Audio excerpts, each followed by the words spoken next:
Starts to fade at Spa-Francorchamps. A grid forms. It's a grid full of GT4 cars for the first two races this weekend in GT4 European Series.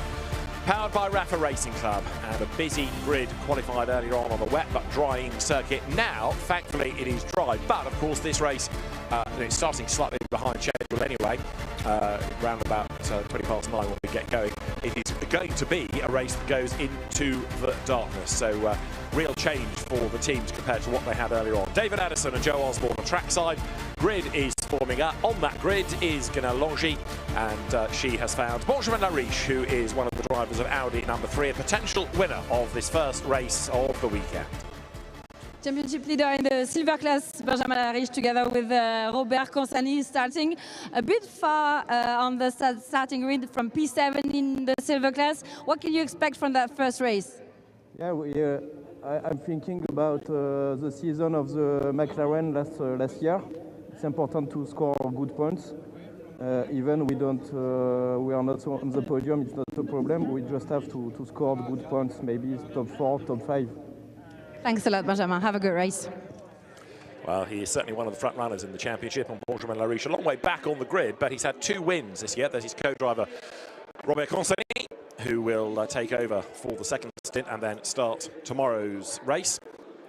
The grid is 44 strong, and of course with mandatory pit stops as well, it is going to be very busy. It's busy on the grid as well. Alex Legui is down there as well. She has found Mackenzie Cresswell, one of the 2 drivers of the number 78 Elite Motorsport McLaren, in his first year in GT4. Mackenzie, here you guys are in pole position, exactly where you need to be, but how good is that straight line speed? You've got to get to that first corner first, otherwise there could be trouble. Yeah, that's the one weak point of this car. It handles really nicely. It's a joy to drive, but its straight line speed is not as strong as other cars. So, yeah, as you said, we need to get down into turn 1 in the lead. And then especially coming out of Eau Rouge is quite a long straight down to Cineulagam. So, fingers crossed, if we stay in the lead into there, I think we should be okay. I think the pace is strong enough. Yeah, okay. You've kept an eye on who's around you. You have some quite strong threats very close. Who do you feel is your biggest threat at the moment? It's always difficult to say because the conditions are different to quali, but the other McLaren's always really fast. So I think they'll be hot on our heels the whole race. But then obviously the Porsche behind is also fast. Same with the Audi championship leader. So I think it's always going to be a bit of a struggle around here because it is possible to overtake. But I think we just need to do the best job we can and see what happens. Like in the dry weather, or are you doing a rain dance? I don't mind either way. It's the same for everyone. So. Fair play. Thank you. Best of luck. Mackenzie Cresswell then sharing with Josh Rattican, last year's Silver Cup champion. It's been a tough start, Joe Osborne, to the season for the McLarens, hasn't it? Yeah, they've flattered to deceive after winning the championship last year. They just haven't managed to get the pace together, but that has changed this weekend, it seems, after the qualifyings we've seen from them. Another quick car has been the Lotus that we have in the championship. Stefano D'Aste prepares it, drives it very quickly, and he's in conversation with Gunnell. Stefano D'Aste starting from pole position in the Pro-Am class, second row on this grid. There's a great opportunity for you guys to score your first win this season. Yeah, we were a little bit unlucky in Zandvoort because due to 3 tenths in the pit, we got a penalty. But now, yes, we have a very great chance, and we will try our best to use it in the best way. Have a good race. Thank you. So Stefano D'Aste, former Alfa Romeo touring car racer, runs a Lotus preparation business. There you can see the grid stretching all the way back with a great variety of brands that we have, with Ford, with Audi, with Aston Martin, with McLaren, Mercedes AMG, BMW, there are plenty of Porsches as well, plus the Lotus, plus Ginettas. I'm bound to have missed some as well. Toyota, yes, are represented on that grid also. It's going to be a fascinating race as ever. Mandatory pit stops between 25 and 35 minutes. 121 seconds is the pit stop line to line. No compensation times in this. It's the same pit stop time for everybody. And it's a busy old grid, as you can see. The guests, the dignitaries, the VIPs gradually will make their way back to the pit lane. At the 1 minute board, the engines will fire up. The mechanics will then make their way off the grid as well. And then this first race of the weekend for the GT4 European Series will be underway. It'll be a rolling start, of course, and the field will make its way around what is now, thankfully, a bone-dry circuit for the purposes of this race. Whether it's going to be a dry weekend remains to be seen. Alex is busy on the grid because she has now found Hendrik Still, who is the championship leader in Pro-Am. I feel like it would be very rude if I didn't have a grid interview with you now. A little birdie tells me that this car right in front of you doesn't have the best straight line speed. So you do? Yeah, maybe Henrik is able to overtake him in the first corner. We will see, but we're not looking for the full race win. We just want to have a lot of points, our counting table, because we are leading in Pro-Am, and that's the main target. Yeah, okay, so damage limitation, focus on the fact that Spa, keep yourself out of mischief. No track limits, that's the main issue to do, because it's very easy to have track limits, and in the dark I think it's also double easy to get track limits. No clowning around, boys. Have a good one. Late change of plan. Hendrik Still in the car, bit busy, so we hear from Joachim Bolting, his co-driver, who will take the second stint today and the start stint tomorrow. Plenty of exciting liveries on the cars, including the AV Racing Porsche that was in the tyre barrier this morning of Mathieu Detry and Fabien Duffier, but the car repaired and should be quick.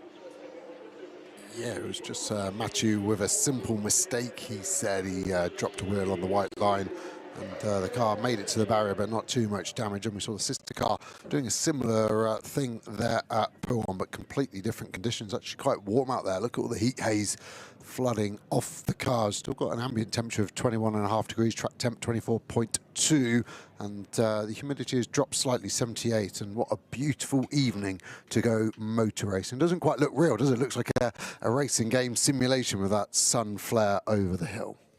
It doesn't look like the same day as it was when we were talking about the heavy rain earlier on. So the grid is good to go. The engines will fire shortly, and the delays in the timetable, all caused really by a sizable stoppage in the Superpole session for the CrowdStrike 24 Hours of Spa, mean that there's a greater chance of this going into more darkness, isn't it? Because although we're of course at the end of June and there's a lot of natural light around, just starting it that little bit later will push it towards darkness. Yeah, that could be a car to watch. Aston Miller aboard the 81. So we've got an elite front and rear car. That 81 is not being run by elite, it's being loaned to RAFA Racing. Aston Miller, a very fast driver, I spent a lot of time with and tried to improve as a person. So let's see how he can do from last place on the grid. Emil Schurash there in the Toyota Gazoo Racing Team Sweden Supra. Good to have him back on the grid. Qualified 8th this morning. Shares the car with Hans Holmlund, and he's, of course, the man behind the wheel. He will start. For the Swedish squad, the lure of Spa brings them back into the European Series. So the last few minutes of the countdown almost done, and very shortly, of course, engines will fire. The grid will lose the last engineer on that 1 minute board, and then a rolling start. Mandatory pit stops. There's one car that doesn't have a second driver. It is the Tamil actor Ajith Kumar, Mike Simpson, joining Ethan Gialdini. Mike, we know, he's very, very quick in Ginettas. He races them. He runs the company these days, effectively. He's the CEO of Ginetta, and a very quick racing driver in his own right. That car operated by the CMR team, Classic Modern Racing. 1 minute board shown, engines fire, grid is cleared. We're getting closer to going racing here. The last activity of a really busy day. It's really busy tomorrow as well here at the Spa-Francorchamps circuit.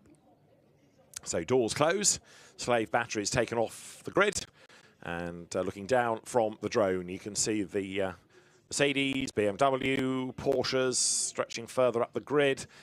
Mercedes AMG GT4s in profusion. There are BMWs to keep an eye on there. The Ford Mustang with the distinctive NASCAR-style 61 aboard it on the roof, the car of Eric Evans and Marco Signoretti. They are 23rd on the grid and double winners this year, so they're a long way back, and certainly a crew to watch. They're the paint-splattered Vili Motorsport BMW, the Romanian team.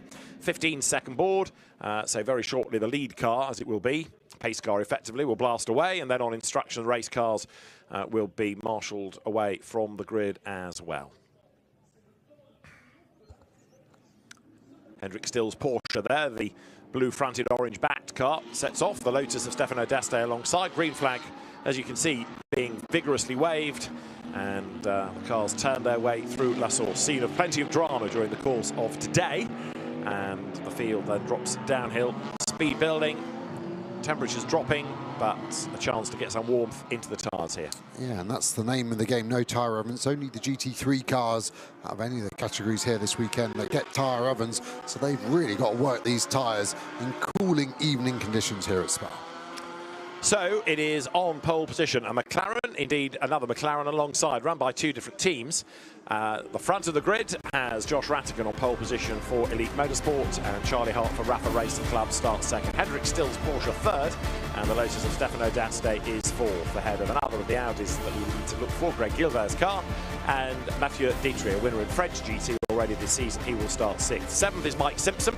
Eighth on the grid is Emil Hurash in the Toyota Supra. He in turn is ahead of the Turkish driver Berke Beşler and Jurian de Bak in another of the Porsche Caymans. Porsche Mandarich one to watch, again double winner this year, but a long way back on the sixth row, ahead of Nathan van Springel, then Victor Bouveng for the Schubert Motorsport team, and another BMW of the Chazelle Technology course squad for Lucas Cartel alongside. Sergio Nicolai for Villi Motorsport is next, ahead of the quick Spanish driver Luc Ibanez. Ricardo van der Ende has been a winner here in the past. He lines up alongside single-seater convert Adrian David. Then Stanislav Savronov, second in Pro-Am in the championship, lines up alongside Jagish Gedich. Then you've got Roberto Faria alongside Will Orton. And on the 12th row of the grid, with masses of work to do here, is the American-Canadian partnership of Eric Evans and Marco Signoretti. On the outside of that 12th row, Vasily Vladnikin ahead of Vinny Beltramelli, who's had a win in Pro-Am this year. Hugo Moccia starts in the family's Ginetta. Then you have got Frederic Capras with another of the Caymans alongside the American driver Jason Hart. Denny Bent is next with Gabriele Yochova for company on row 15. Row 16, Matt, son of rally champion David Higgins, having his first GT4 European Series outing. And Meloni Jr., Davide Meloni, starts on the outside of the row. On row 17, after a spinning qualifying, Baudouin Bertou and Gustavo Xavier is alongside him. Julien Rippert's Audi had problems in qualifying, but is on the grid, as is the Porsche of Daniel Glickler. Then Anthony de Bahn on the 19th row with Christopher Brunhagen for company. Elias Niskanen is on the 20th row with Igor Sorokin's Mercedes alongside.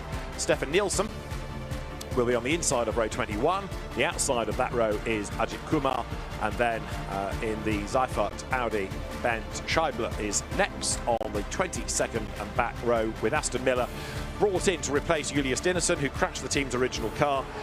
Because it's a change of chassis and a change of driver, a 20-place grid drop given for both races, and there the RAFA Racing Club team have borrowed a car off Elite Motorsport, who've also lent them people to run it, and effectively a driver as well. Zach Meekin takes the second stint. Aston Miller will go first. And this is Nathan van Springel's view as the cars now make their way up through the Cour Paul Frere. They're getting themselves in order, and we're not far then off an hour of racing here at Spa. Yeah, that Mustang felt like it was towering above the Audi, and it is from the outside as well. Completely different concepts of cars there as we go on board the Porsche 28 of Kumar towards the back of the grid. Did see a stronger showing, didn't we, through the middle of Q2. He was actually third in the AM class, did drop away towards the end as we see that beautiful leading Maserati car, almost that Vita for one GT1 MC 12. Oof, yeah, it shows my age. I was trying to say 20. I'm still young. I'm still cool. And yeah, that was probably my favourite car ever. It was like an Enzo, but more beautiful somehow, I always thought. Yeah, Michael Bartels was the man behind the Vita phone, then Vita 4-1 teams, and it went Celine, Maserati, Ferrari, BMW Z4 from memory. Right, into order they get. So coming now through Blanchiment. Of course, everybody with the same spec of car, balance of performance to equate them all, but we have the only categorisation for the classes being on driver grading. That Maserati, fittingly, a man that has won the Spa 24 Hours in a Maserati, Andrea Bertolini, development driver these days for Ferrari and for Maserati, and he won the 24 Hours in the equivalent colours, those Vitaphone colours, and he brings the leading car towards the pit lane, harking back to those days of FIA GT racing here. So the pit lane beckons for the Maserati, an hour of racing beckons for the teams then. The leading car goes for the pit lane. It's now to Josh Rattigan in the yellow McLaren to control the pace. He's got Charlie Hart's white one alongside him. Up towards the timing line they come. And race one for GT4 European Series is go. Lights go to green. Good start by Rattigan then. Up the inside comes the Porsche of Hendrick Still. Everybody crowds towards the inside line. Mike Simpson's Ginetta is also looking to try to gain ground.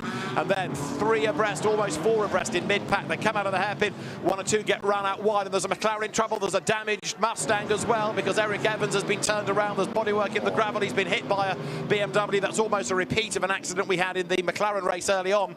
But coming downhill, you can see there's another very slow car. It's the Lotus, I think, that has got a big problem. Stefano D'Este. Others are struggling to get round Eau Rouge without drama. It's all kicked off. Yeah, I think it was a Ginetta safety car called. I think it was a Ginetta that harpooned the Mustang, and that isn't a fair fight. The Ginetta picked the wrong battle there, and I saw the front of that destroyed. Couldn't see why the Lotus was so heavily damaged or why it was running slow.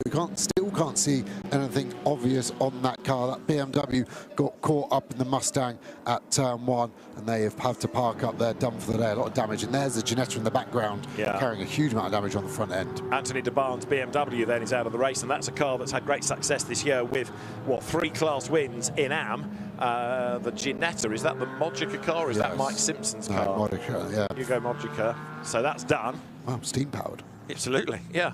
1 lump or 2. So that's very, very mangled indeed. Fascinating to see what's under the bonnet, but that's going no further. And Julien Rippert's Audi, in avoidance, has ended up in the gravel as well. So this is going to take a bit of sorting out. Wouldn't be a surprise, in fact, if the cars came through the pits to let the track workers have a bit more time there. Yeah, common theme today with the support race. I think the 3rd time we've seen it. There's a Ginetta bonnet being manhandled, and yeah, the Audi driver quite rightly frustrated. Huge amount of damage on the left side, ripped all the side off, and yeah, has gone it. And it's going to be hard for that car to get recovered quite simply. Going to try and drag it, but that's then going to bring on a load of gravel onto the track potentially. And there's the damage on the 61 car. So Eric Evans got turned around and then hit. You're right, the Ginetta picked the wrong battle, so did the BMW, because both of those have got a lot of damage. The Mustang has damage, yes, but could have been a lot worse. A bit like tanks, aren't we? Yeah, we saw it as Zandvoort. It took a big hit to the side and continued without too much problem. The sill fell off in the end. So let's try and pick this apart. It's right in the mid-pack. The front is pretty clean, and I could see a black BMW screwing around. I thought that was going to be a hot spot. That was okay. And then suddenly, a bit to our right, a Ginetta is going to get in the back of that Mustang. And I don't know if the Mustang was actually rotated already and the Ginetta had nowhere to go. Then a Porsche, sorry, the Audi comes in. There's the BMW getting damaged. So look left of shot. We're trying to spot what rotates that 61 Mustang. And it was the Ginetta as the first suspected. It's got in too hot and it couldn't slow down. It had to use that rather large Ford Mustang to get rid of some of its entry speed. And the Audi was in the middle, wasn't it? I thought he'd gone off in avoidance, but he was in the Mustang, and then the BMW piled in, and the Audi just eventually coast into the gravel. So at the moment, everybody's coming down the pit lane. Eric Evans. Bro, 6-पैक है तो ऐसे flex करेगा? Bro, सस्ते website से oversize T लिया था 1 wash में. Nice crop top. What a genda fool. बस कर bro. Just go to forward. Click forward on Myntra. Get latest Gen Z fashion under $5.99. वे के लोग तो पूरा सेट है bro. Where are you going? Kaziranga. Nice. Herd se hatke. Forward by Myntra. Race, so now there's debris to be cleared, there's liquid to be soaked up. That Audi is wrecked, isn't it? I mean, it was sort of hit partly by the BMW that arrived of Anthony DeBarn. It had already suffered damage by getting into the stricken Mustang and then ending up in the gravel bed as well. But there's a huge amount of damage on that car. Down the pit road they all come, so this is part of the racetrack at the moment. Yeah, nearly a kilometre of pit lane here when we link the two up. And you think of the damage done on Audi at the lowest speed corner of the lap as well. But the inertia and momentum of these cars, even at 80 kilometres an hour, can do a huge amount of damage. And that's going to give the team a lot of work to do tonight. There's a lot of parts they will need to get that car ready for tomorrow's race. Certainly is. So right now we are under safety car conditions. We've seen a lot of the safety car here. There, as they come out of the pit lane, is the stricken BMW. So they can't accelerate too keenly because they've got to dodge past Anthony DeBarn's car. I don't think Eric Evans is having an easy drive in a rather crab-like Mustang. Yeah, you can see where his hand is on the steering wheel. He's got nearly 90 degrees of left hand down to go straight there, as we see another Maserati MC20, this time out on track. There's the Lotus getting picked up. Still haven't been able to work out why that car has got a problem. And it's hard for the track recovery team to get to that BMW while we're using pit lane. They've almost got to go onto the racetrack to recover it that way. But I think maybe all the vehicles at the moment are being used to recover the vehicles strewn around Sector 1. So the Lotus of Stefano D'Aste is being retrieved. Safety car confirmed. We have seen there the Maserati bringing the field down to Brussels. And Henrik still in the lead of the race. So that's a Pro-Am car ahead of the Silvers. We've got Silver with Josh Ratkin at the helm of the leading car in that class, and also Am. Right, on board, Nathan van Springel, Mustang, blast off. So it was all getting tight on the inside. The accident is going to behind us. Keep an eye on that yellow Lotus. Let's see if we can see him get roughed up at all. What's going on with 3 wide? We've got 2 on the inside.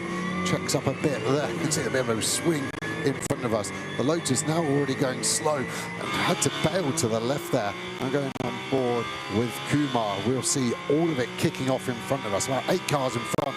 You'll see the Mustang get harpooned potentially here, and it's going to suddenly be there. The yellow flag already out, and we've got to make a decision and get through all that bodywork. There's the Audi, there's the BMW that pulls off at the bottom of Eau Rouge. You can see the front right damage flapping away, and he did well to pick his way through that. Robert constantly looking on for Team Speed Car. I just wonder whether it might be something mechanical, like a drive shaft or something in that Lotus, rather than it being roughed up. Maybe something broke as he grabbed a gear coming out of the hairpin, because it didn't seem to pick up pace and it didn't look damaged. Anything is possible, that's for sure. Especially in GT4. So Stefano D'Aste's car also being retrieved. So that's the circuit at La Source. Joel Dorval, the race director, in charge of all of this. There's the Lotus being put away behind the barriers. So we're not going to get much of an opportunity to have a look at that, but I didn't really see it being hit. It may have been, but we'll try and unravel. This is Van Springel's view in the Mustang. You can see that in-car marshalling display. The SC legend is there, and the flashing yellow surround to get the driver's attention. And he's weaving left and right to get some more warmth into the tyres. I love it. As soon as it accelerates, it feels like the ground is moving beneath us. That V8 really good. Another V8, this time in the 61 Mustang. Looks like they're calling that a day. I'm not surprised. Huge amount of bodywork damage, and I think there was suspension damage. Look at the door, and it fell off its hinges when the door was open there. And if he slams it, it probably will fall off. But yes, there was a very disgruntled team overseeing all of that. Big, big shame, especially for the championship, because with 2 wins for Eric Evans and Marco Signoretti, they are against that Audi there going through the multicoloured car of Benjamin Lariche and Robert Constantini. So they can ill afford here to hemorrhage points, especially if the Audi ends up scoring well and it's gained ground because of other people retiring already. Yeah, and it's even more annoying when it's nothing to do with you. You haven't done anything wrong. You've done well at turn 1, you've got the car through there, and then you just get harpooned on the rear right. So, like I said, there's nothing he could have done different. He wouldn't have even seen the car coming. The first inkling he would have had was as he was turned around. So I think we're going to be able to use the track this time when they come out of the chicane, and that therefore means that we're clear at La Source. And if we follow the pattern of earlier races where we've had to use the pit lane under the safety car, it'll be 1 passing through the incident zone, and then we should be able to go racing at the end of this lap. Just gives the drivers a chance to see that the track is clear, but also see if any cement dust is needed to be put down, and if there's a hint of any gravel offline or whatever there might be. That is Charlie Hart, second on the grid. He dropped back as well, didn't he, coming through La Source on that first lap, down from 2nd to 4th. Yeah, right on the cusp as well, attracting the attention of race control.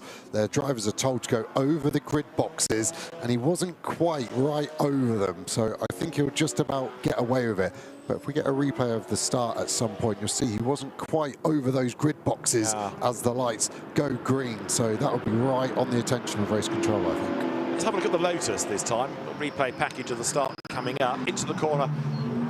Doesn't look like D'Aste got clipped there, but then coming out of the corner, this already is where it's slow. There's the Mustang spinning into view. Safety car in this lap in the background. That's the voice of Joel Dorval, the race director, as I wonder if the BMW hit the Audi and pushed it into the Mustang, or they just all arrived at the same time. Anyway, net result is damage all round. Eric Evans drags the Mortal Remains away, and the DD continues. In the gravel then is 44 Audi, and a vain spin of the wheel. It's already got broken suspension on top of everything else. Have a look at the Lotus then. It's just slow through the corner, gets a bit of a tap in the back, but it was already slow. Yeah, that's why he got a tap in the back, wasn't it? Everyone does well to avoid it there. And yeah, still the Audi just comes in with so much pace. That's quite hard. It's almost like a magician's trick. He just arrives there in the middle of that crash. You don't really see how he gets there. Maybe this will show where that orange Audi, the 44 car, comes. Yeah, the Lotus has just got no drive. It's just gravity pushing it down the hill, it seems, at that point. Yeah. Hemorrhaging places, wasn't it, coming out of La Source? So, like I say, almost like he went up through the gears and something broke. Or anyway, he's out of the race. Sadly, we're going to go back racing this time. And they can see the field streaming up through Radion on that opening lap of the race. And the Lotus trying to get out of everyone's way. There's your damaged Ginetta. Hugo Mojica carrying on, but not for very long. So in the background, the Lotus on its way back to the paddock. You can see on the flatbed, safety car's going to be in this time. And we've had the first 10 minutes of the race. We've had a lot of safety cars today, a lot of interruptions in support races, which let's hope is not an omen for the 24 hours. Still a busy grid. The teams race again tomorrow, late morning, early afternoon slot. Very much a race for the fans tomorrow to look forward to in the build-up to the CrowdStrike 24 Hours of Spa. Great variety in GT4. We were saying this morning how races are exciting these days, but without the same amount of damage that we had a few years ago. So really glad you said that, Jake. Yeah, I'm pretty sure that was you that said that, David, so thank you for that. There's your Lotus being taken away. Real shame that, because Stefano D'Aste and, in fairness, Alberto Nasca, his co-driver, have both done a good job in qualifying. Yeah, exactly that. And something's got to break at some point, of course, in a race car, but for it to be on the exit of turn 1 on lap 1 feels impressively frustrating.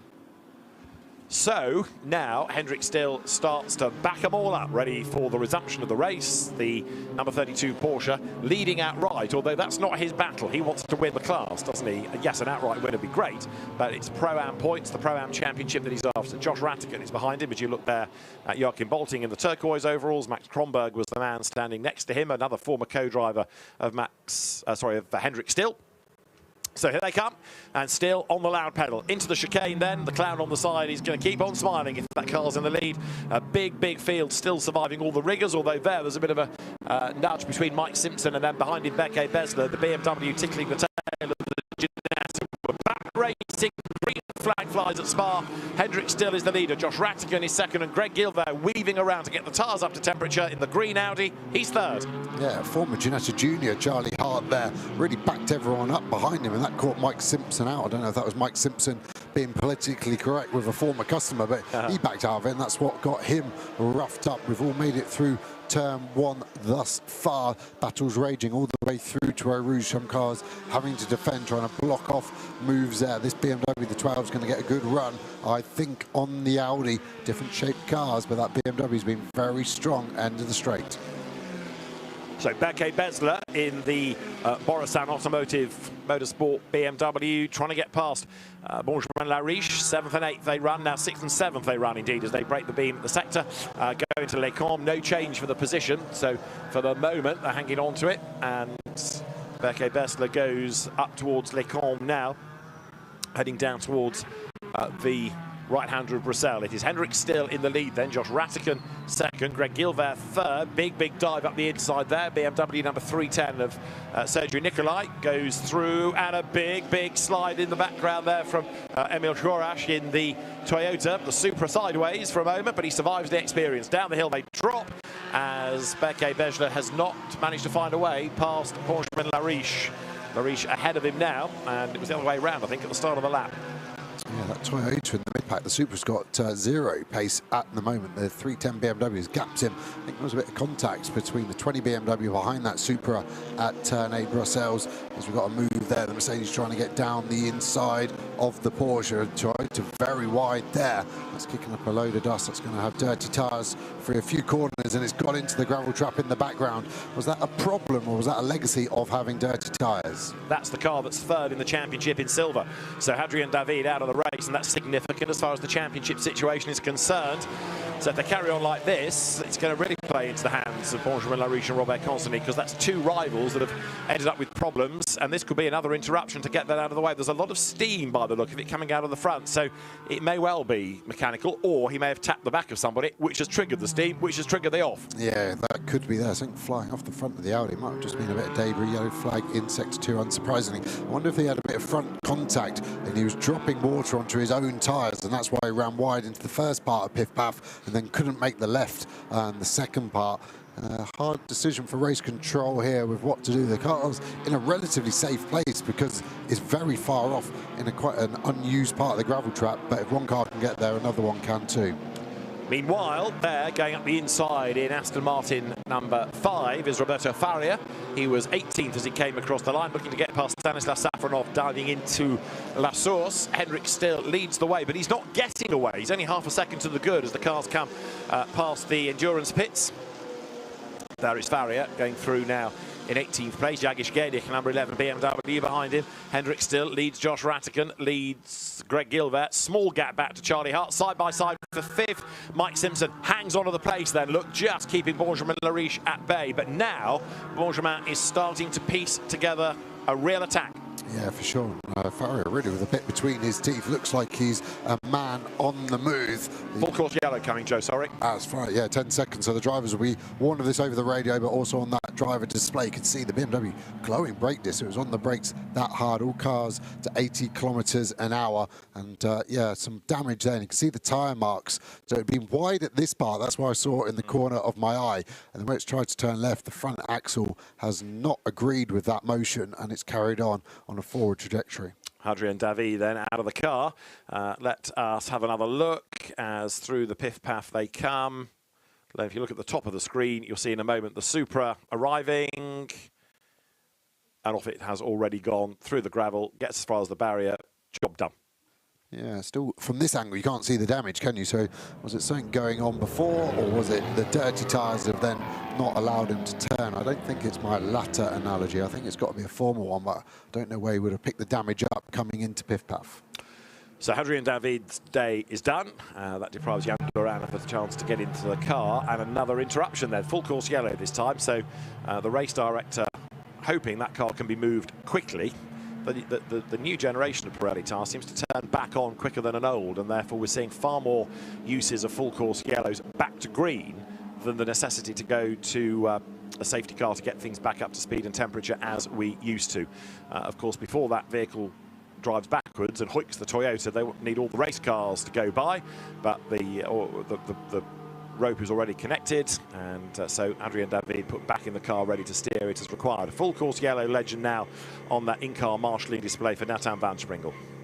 Yeah, the marshals and the recovery crews here, I love moaning about stuff in life, but I can't, only about you, I can't fault the recovery crews here. They have been on it, second to none. Every time there's a car, the pickup truck's already there, recovery truck's there. So kudos to them on the ground, but race control as well for controlling it. And I feel like we're getting 1 or 2 extra racing laps every incident over some other circuits. So to finish on a moan, other circuits should take a good look at Spa and how they operate these recoveries, because they are really second to none. Next week in Soapbox Corner, Joe Osborne will be discussing. So there's the race control team then, looking at all the closed circuit pictures, looking at these pictures, and hoping they can say we can go green next time. But I don't think it's going to be on this lap. There's just too much work still to be done. So one more lap under a full course yellow for Hendrik still. He'll be frustrated by this because as the quicker driver, he wants to get out there and build a gap for Joachim Bolting to preserve. And the safety car is now being called. So it matters perhaps a little bit less for the silver drivers, because in theory they're of a comparable pace. That's Hans Holmeland looking on and thinking this is a frustration. But yeah, it is going to take just that little bit longer. And I suppose the other element to all of this is that we are now at 9:45 at night, so the temperatures are dropping. Yeah, it could have been the tyres weren't even fully up to temperature by the time that full course yellow was cooled. And depending on how they get that on the flatbed, I've got a feeling this could literally be a safety car, pick them up on the exit of Eau Rouge and maybe come back in at the end of this lap, because that's going to be 7 kilometres of safety car pace. Plus, because the safety car is already there, so Hendrik's still doing a pretty good job at guessing the pace the race director wants to catch up safely but quickly. Well, after all these interruptions, Hendrick is still in the lead by a notional margin over Josh Rattigan now that the safety car has been deployed. It's Greg Gilver third, it's Charlie Hart fourth, Mike Simpson is fifth, Benjamin Lariche in sixth, seventh is Berke Bejler, eighth, second in Pro-Am is Victor Bouveng's BMW, ninth, third in Pro-Am is Mathieu Dietrich, and 10th is number 1 Mustang of Nathan van Springel. Pedro Ibrahim amongst the others watching on, ready to get on board a BMW. The Supra certainly has enough damage to mean that it can't be driven back, and maybe this is another reason why we need the safety car, because the flatbed had to be called. It actually looked as though, as it came out of the gravel, that the steering was locked on with the front right, either wasn't turning at all or was sort of buckled under the wheel arch. Now, whether it was a damaged suspension that put the car off, it's hard to gauge, because that's the better side of the car, isn't it? That's the undamaged side. Yeah, the track control arm maybe on that front right, no longer connected, so it's able just to go wherever it wants, and that stops the car from doing what the steering wheel is asking of it. You can see the lights starting to fade, the headlights looking brighter. And none of these cars running endurance lights, so as the light starts to fade, this will get a bit more asking of the drivers with 14 minutes remaining. We're not going to get to pitch black, but we're going to get darker here, and we saw that yesterday, didn't we? The light faded quickly. Yeah, the last night race as such that they had was in Jeddah under floodlights, so it was a very different sort of nighttime feel. The cars are coming down towards Pouhon. We're on lap number 6. The Toyota Supra being pulled out of the gravel. Adrien David is with the car. Co-driver Jan Duran then deprived a chance to drive it, but he is in conversation with Guenel Lange. Yeah, and tough race for you today. Your P3 in the championship and losing a lot of points tonight. No, it's an unfortunate event, but I mean, we have to stick to it and try to make the maximum points next race. Thank you. So, big frustration from Jan Duran. Trying to be positive. There's another race to go tomorrow. The grid is already set. It's not based on the results of today, so that's some consolation, I guess. Yeah, as we see the safety car Snake making its way through. Luckily, the marshal puts the arrow out, so no one's going to drive into the back of them. But that car probably can take an escape road somewhere on the exit of Stavilo 1. And yeah, 30 seconds earlier, they almost could have gone back to green. I think they're going to do one more safety car lap, aren't they? Is that going to delay the pit window potentially? Might do. That next access point, I think I'm right in saying, is coming actually out of Piff Paff. They're still putting the car properly on the back. You see how the platform slides up to finish the operation. Again, have a look in the background at the top of the screen. You're about to see the Toyota at pretty high speed go off the road. It didn't seem to want to turn, and it arrived quickly off the road. So it looked as though there might have been a breakage, and that is Adrien David off the road. So that front right corner damaged, as we said, and out of the race then is that Toyota. So the car is on the move, and not that far down this section of the race circuit from memory is the vehicle access point. That is the car that is leading in silver. That's Josh Rattigan. He will hand over to Mackenzie Cresswell in his first season of GT racing. Mackenzie doing a good enough job for pole position for tomorrow's race, meaning 4 poles on the bounce at Spa for Elite Motorsport in the GT4 European Series. So, another lap behind the safety car. The pit window may well be delayed. There's that broken front right corner. Look, you can see the wheel at a very jaunty angle. So, it has broken either through curb use or contact with another car, but that's why it couldn't turn and it went off. And the steam, I think, was coming after it had hit the tyre barrier at Piff Paff. On top of the pit brasserie, fans watching the pictures, and they can look and see the cars coming underneath them. Great view looking down from the top of the pit building and coming out of the chicane over the timing line there, Sergio Nicolai in the Villi Motorsport BMW. Right, one more lap, and by the end of it, the pit window in theory should be open, and I suspect we are going to find it's delayed for a couple of minutes or so. Safety car in this lap. Safety car in this time. We might find the window delayed just to give them a racing lap before the pit window. And that's obviously to stop everyone pitting at the same time. Although Spa, because we're using both pit lanes for GT4 as well, there actually is more space afforded to us than usual tracks, but the regulation sticks there, so expect to see the pit window change by a few minutes. So the safety car will be in this time, and then Yeah, it's just been confirmed. Pit window postponed by 2 minutes. So it gives them effectively one racing lap. Just opens up a few gaps as well, doesn't it? Because otherwise you'd have a constant stream of cars coming down the pit lane. At least this way there's a little bit more fresh air between them. So we've got 35 minutes and just over 40 seconds as the teams get ready for a pit stop and the second driver to get on board. Really frustrating for these drivers that have had precious little racing mileage.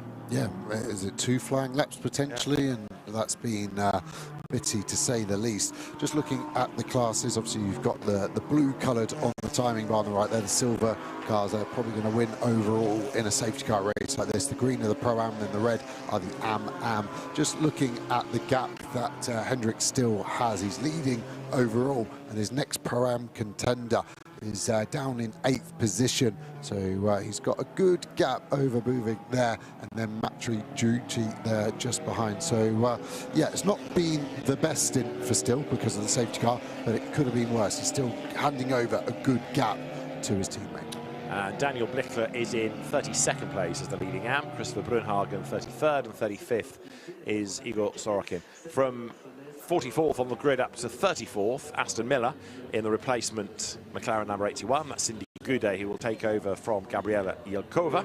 So we're going to go back to racing. We're going to have a lap, and then the pit lane is going to get busy. There are the teams. Robert Consony ready to take over number 3 Audi. Robert Consony sharing with Benjamin Lariche championship leaders and set to increase that lead, given the fact that their nearest opposition, second and third, both out of the race already.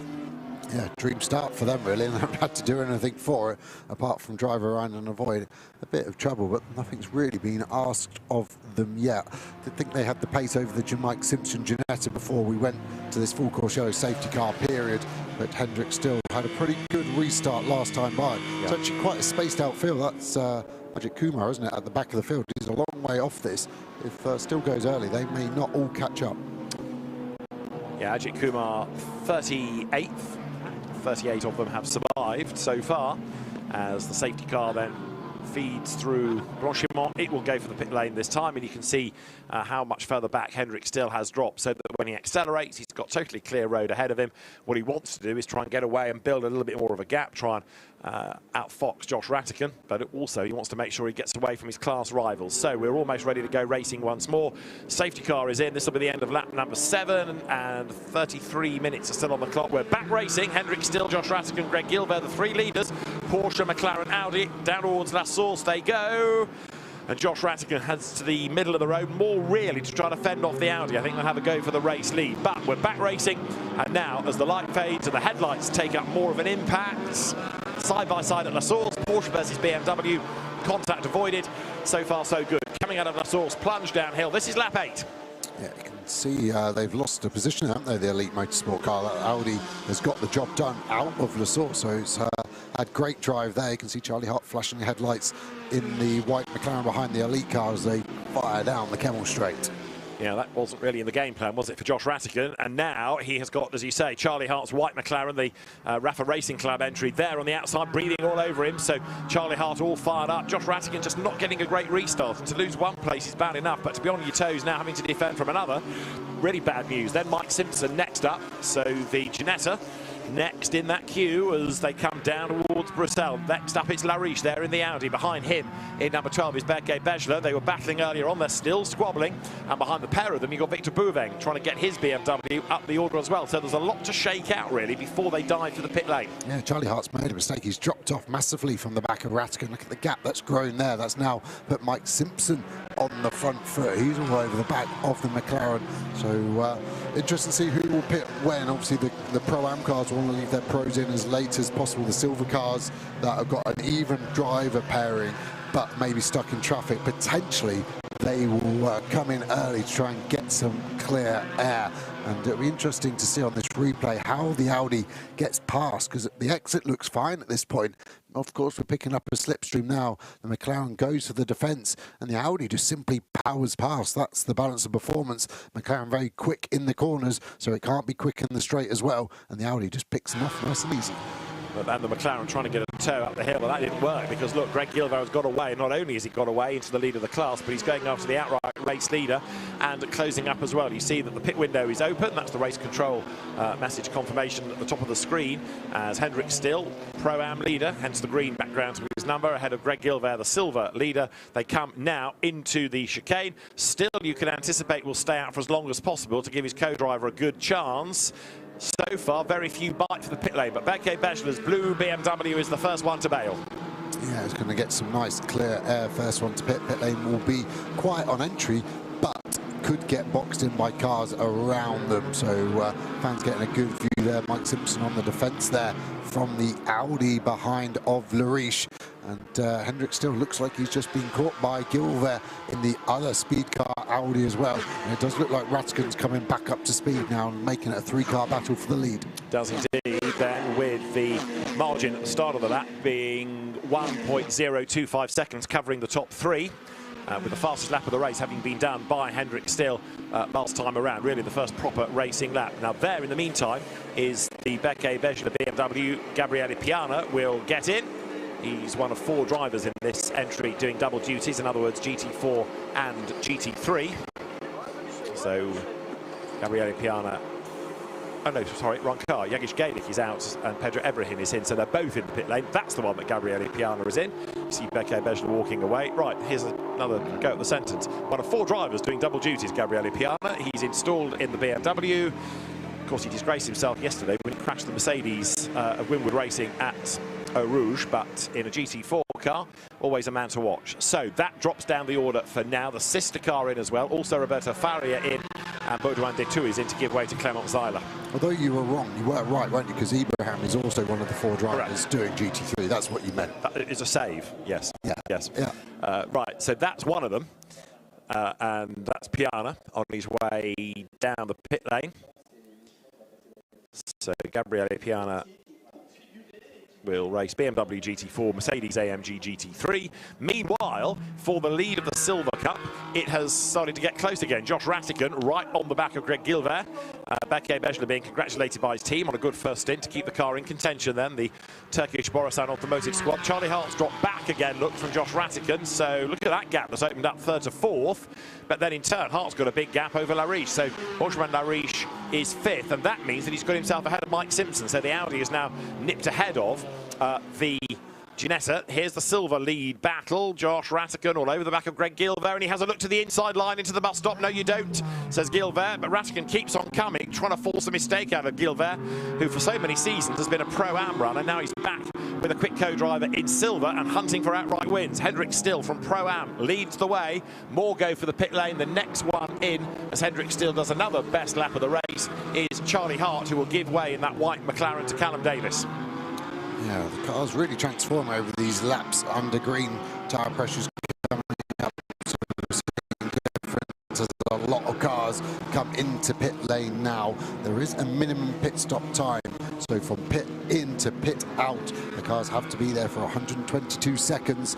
There is a tolerance of a second, and that joker can be used once per weekend, so either in this race or tomorrow's.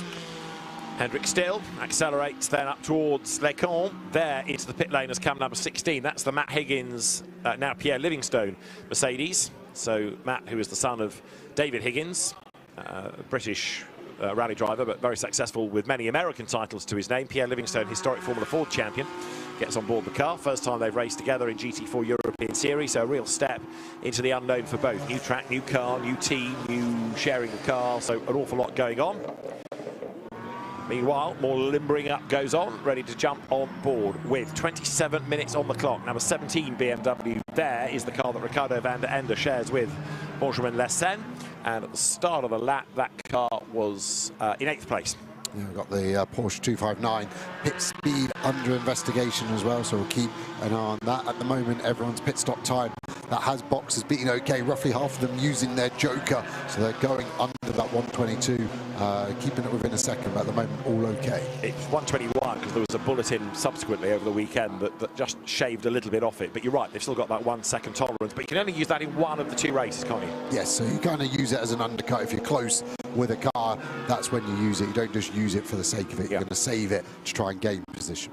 Right, so at the moment it is Hendrik Still clear outright and in Pro-Am, with Victor Bouveng's BMW the next one to watch. Gabriele Piana, having taken over number 12, is back on track. We'll get a better idea of the race position in due course. As you see there, the BMW that has been dragged out of the way sitting at the bottom of the pit lane, and the field now coming down from the hairpin. You can see the BMW there on the back of the Aston. So the two Borisan cars, Pedro Ibrahim in 11, Piana in 12, busy squabbling. And here is an absolutely charging Gabriele Piana, and he's worked his way there past the Ginetta. So a good, useful place gain. We know that Gabriele Piana specialises in BMWs, and look at him absolutely carving his way through traffic.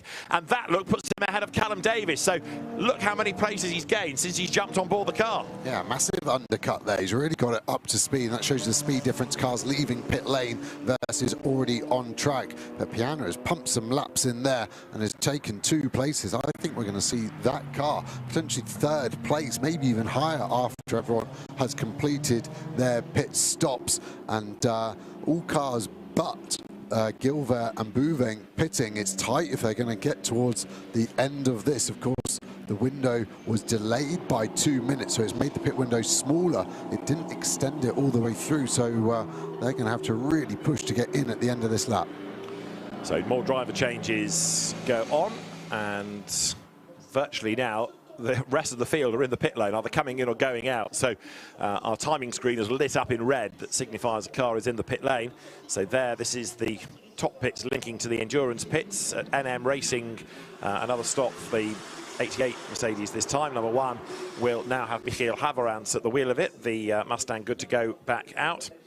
Joker pit stop has been taken by number 16 from NM Racing Team. That's the Higgins-Livingston car. And the mechanics working under the lights. Elite at pit exit have got a bit more space around them, which is always handy. Yeah, it's nice it can service your car, not getting boxed in, don't have to worry about pushing on. Piana's pulled away from this 2-car British car battle, McLaren versus Ginetta. Ginetta shooting up flames as it lifted off there for Blanchimont. And I love it when drivers flash their headlights for no reason whatsoever. It's a good motivation if you're Piana in front. Thanks for flashing. You're only 20 lengths behind. I think I'm safe under braking. Ethan Gialdini then, having taken over from Mike Simpson, comes over the line. So Greg Gilbert, yet to stop, still leads the way. Hendrik Still, as you can see, is in the pit lane to give way to Joachim Bolting. And look at this stream of cars, the queue getting longer and longer as others jump out of their pit boxes back into the queue. And so there is Bolting up the hill, staying ahead of Mackenzie Cresswell. Then you've got Robert Consonny in the queue. So have a look not only at what's coming out of the pit lane, but what's on the track, because I think you're about to find a rather rapid Gabriele Piana heading up the hill. And let's see where that puts him in the queue. This is the back marking element of the train. So here it is now Joachim Bolting in the lead, but Mackenzie Cresswell is about to make his move, is he, for leadership on the inside. In 3rd place now is Consonny, and I'm trying to work out where Piana is. I think he's in 4th or 5th place. Yeah, I think he might have been 4th. Cresswell struggling here. He had the run on Bolting out of pit lane, but because it was single file, couldn't get anything done. Bolting isn't going to fight this battle. We spoke to him on the grid. 12-second time penalty for car 74 for pit stop too short. That was the voice of the race director you heard as you look at the race lead battle, and 74 is the Will Orton David Kuhlman Aston Martin. 5-second penalty then for being too short on the pit stop. Right, new race leader Mackenzie Cresswell down to 2nd, but still leading his class. Joachim Bolting 3rd, Robert Consonny small gap back. 4th, Gabriele Piana, and he is absolutely flying. Yeah, he's the man at the moment, isn't he? Got in earlier than all the other drivers, so he's kind of 2 laps ahead of the game in that regard. And you can see Bolting here struggling to hold off the faster silver drivers, and he's trying to let them go without losing too much time. But at some point you've got to stop the rock, because you're moving offline, you're going to get dirty tyres and compromise your pace. But it's difficult, and Piana's going to want to strike while the iron's hot to try and get 3rd overall. So here they come, Audi now clear of Porsche, going after McLaren. Won't be long before Piana gets through. And in fairness, Joachim Bolting does not need to be defending from these cars. This is not his battle. Victor Bouveng, who had briefly taken over the lead of the class, now gives over the BMW in the pit stop and therefore drops back in the order. So as Joachim Balder will take the car into the 2nd stint, it'll be quite a gap between the Porsche and the class opposition. So Piana comes up to have a go at Bolting. He's going to try to go around the outside into the chicane, and Gabriele Piana installed early into the car, goes through, nice move, up into third place, and the way that he's going suggests that he is not done yet. That is the other Pro-Am car of significance. Well, that's in the pit lane, ready to go. It's in the bottom pits. The class leader is the fourth in this queue, the Porsche, in the hands of Joachim Bolting, but that's at proper pace, while the car of Joachim Walder has got to crawl to the pit exit and then increase the speed up the hill. Yeah, Piana's asking a lot of that car. As you can see it under braking, the brake dust coming out as we saw it head on, and then the brake disc glowing. Brovig has just left pit lane and he's handed over to Vold there. So that's going to be a close battle coming up Eau Rouge. You can see that BMW left of shot. Bolting's going to get the overrun on him, but there's probably only going to be 6 or 7 seconds. Time penalty for car 60 speeding in the pit lane. And that was our Pro-Am lead changing on track there. So closer than I thought. So Buvig had done a good job on his in-lap. That was essentially one more lap of Buvig versus Still, as we see a battle going on here, and the Audi has to cut across. Off the road goes Robert Consony, gets back on. Mackenzie Cresswell stayed ahead of him. Number 60 is the Honda Erdem Gustavio Xavier BMW that you heard being given a penalty. Right, so now in the lead, it is the very rapid Audi. There's the McLaren coming downhill, and you've got in third place Robert Consony hustling on in pursuit. So Paul Petit, having relayed Greg Gilbert, he is in the lead of the race now. In second spot Cresswell, in third place Consony, in fourth place Gabriele Piana. They come out of Pouhon in fifth place now. Dropping back a little bit is the Porsche in the hands of Joachim Bolting, but Paul Petit is absolutely flying at the moment, getting away. So Gabriele Piana might be okay for the podium, but Paul Petit out on his own. We've seen he's quick this year. He's been unlucky in as much as at Zandvoort. He won on the road but got a penalty for the way that the car behaved under the safety car. Right now, though, Paul Petit comes through the Cours Paul Frere, and what have we got left? Just under 20 minutes. All the cars have got to have their lights on because it's now been declared a night session. That's Cresswell second, and actually Piana, after all the zealotry when he joined the race, he's now got a bit stuck, hasn't he? Can't find a way past the third place Audi. Meanwhile, you've got here Joachim Bolting just ahead of Michael Haverantz, but then right up behind him is Joachim Walder. So Porsche, Mustang, BMW, and it's the Porsche and the BMW that are the ones to watch because they're fighting for the honours in Pro-Am. Yeah, the position indicators, those green lights in the windscreen showing there, the Pro-Am's easy to spot. Bolting losing another position just to a silver, but now neck and neck as the BMW on BMW fights there, trying to get the cut back, easy for me to say, and that's going to leave this Pro-Am battle first and second in class to fight. Just spotting the Audis and this dark light, you can see the blue flames coming out the exhaust. Don't know how you balance the performance, the extra power they're getting from that forward propulsion, but really nice to see these cars in the daylight going in tonight. So the Mustang in question, number 1, Michael Haverantz, the BMW, number 17, Benjamin Lessen. Now that he's got himself ahead there of Joachim Walder, that takes a little bit of the pressure off Joachim Bolting for the moment. There's another great big battle pack here. Look, diving down towards La Source. There's a round on the outside line there. Goes 81, Zach Meekin up from the back of the grid. So he's now on the fringes of the top 20.